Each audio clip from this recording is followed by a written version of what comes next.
தென்காசி மாவட்டத்தில் ஈரநில பாதுகாப்பு திட்டத்தின் கீழ் 680க்கும் மேற்பட்ட கண்மாய்களை வனத்துறையினரிடம் ஒப்படைக்கும் முயற்சிக்கு எதிர்ப்பு தெரிவித்து நூற்றுக்கணக்கான விவசாயிகள் செங்கோட்டை அருகே உள்ள விஸ்வநாதபுரத்தில் அமைந்துள்ள மாவட்ட வன அலுவலகத்தை முற்றுகையிட்டனர்.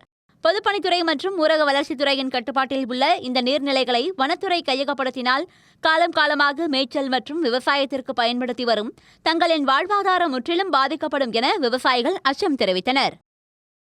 மாவட்ட விவசாயிகள் சங்க ஒருங்கிணைப்பாளர் பாலசிங்கம் தலைமையில் நடைபெற்ற இந்த ஆர்ப்பாட்டத்தில் காட்டுப்பன்றி மற்றும் யானைகளால் சேதமடைந்த 10,000 தென்னை மரங்கள் மற்றும் 200 ஏக்கர் நெல் பயிர்களுக்கு இதுவரை நிவாரணம் வழங்கப்படாததை கண்டித்து 11 அம்ச கோரிக்கைகள் முன்வைக்கப்பட்டன.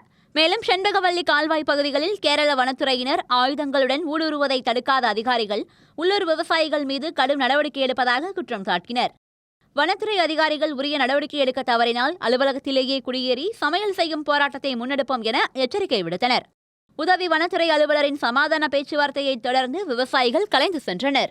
தென்காசி மாவட்ட டிஸ்ட்ரிக்ட் ஃபாரஸ்ட் ஆபீசர் தென்காசி மாவட்டத்தில் இருக்கக்கூடிய 680க்கும் மேற்பட்ட கண்மாய்களை பொதுப்பணித்துறையில் இருக்கக்கூடிய நீர்வள ஆதாரத்துறை கண்மாயமும் ஊரக வளர்ச்சித்துறை கண்மாயும் ஃபாரஸ்ட் கிட்ட ஒப்படைங்கன்னு 1 மாதமாக கடுமையாக நெருக்கடி கொடுத்துட்டு இருக்காங்க.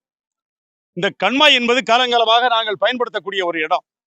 விவசாயிகளுடைய வாழ்வாதாரத்தோடு கிராமத்தினுடைய வாழ்வாதாரத்தோடு இருக்கக்கூடிய ஒண்ணு. அதை டிஎஃப்ஓ எந்த விவசாயிகளுக்கு நோட்டீஸ் கொடுக்காம நேரடியா டிபார்ட்மெண்ட்டை கூப்பிட்டு கையகப்படுத்துவோம்னு சொன்னா சர்வாதிகாரம் பண்றீங்களா இங்க வந்து ஒண்ணு. ரெண்டாவதாக இந்த தென்காசி மாவட்டத்துல என்ன புளியரையில ஆரம்பிச்சு கோட்டவாசல் ஆரம்பிச்சு தேவதான வரைக்கும் விவசாயிகளுக்கு மிகப்பெரிய இழப்பு. கிட்டத்தட்ட 10,000 தென்னை மரத்தை இழந்திருக்கோம். 12,000 மாமரம் போயிருக்கு. 600 ஏக்கருக்கு மேல நெல்லை காட்டு பண்ணி வந்து அழிச்சிருக்கு. இன்னைக்கு வரைக்கும் இழப்பீட்டுக்கான உத்தரவாதத்தை இந்த டிஎஃப்ஓ எங்களுக்கு வாங்கி கொடுக்கல. கேட்டா தென்னை மரத்துக்கு 35 வருஷம் தென்னை மரத்துக்கு 500 ரூபாய் கணக்காம். இந்த 500 ரூபாய் வாங்குறதுக்கு 2,000 ரூபாய் நாங்க செலவழிக்கிறோம். 2. மூணாவதாக சிவகிரி பகுதியில் இருக்கக்கூடிய செண்பகவல்லி கால்வாய். அந்த செண்பகவல்லி கால்வாய்க்கு கேரளாவிலிருந்து பெரியார் ரிசர்வ் அதிகாரிகள் 10 நாளைக்கு ஒரு கார்ல வெப்பனோட வர்றான், ஆயுதங்களோட வர்றான். எங்க வர்றான்? சிவகிரி தாலுகாவில் இருக்கக்கூடிய தலையணைக்கு பக்கத்துல கூடிய காம்செட்டுக்கு வர்றான். அதை ஏன் உங்களால தடுக்க முடியல? ஏன் தடுக்க முடியல?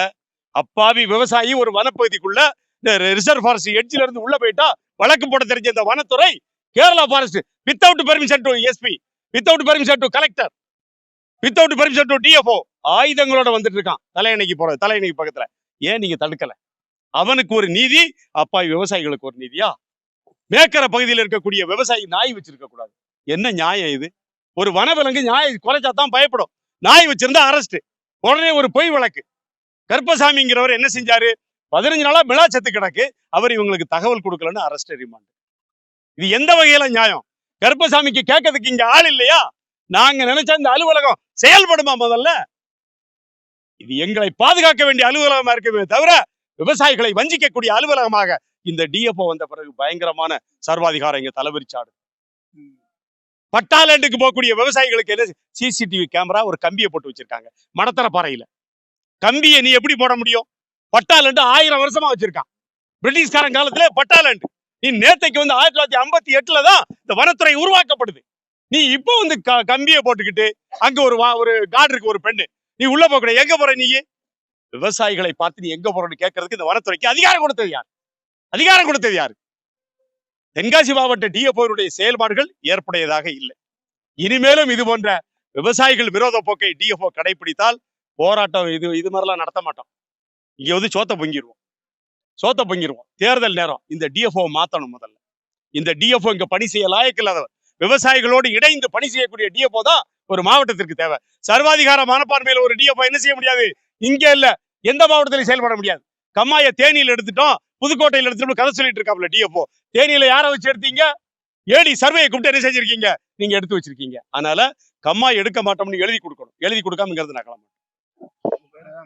பாலசிங்கம் ஒருங்கிணைப்பாளர் தென்காசி மாவட்ட விவசாயிகள் நலச்சங்கம், இந்த கூட்டமைப்புக்கு தலைவர்.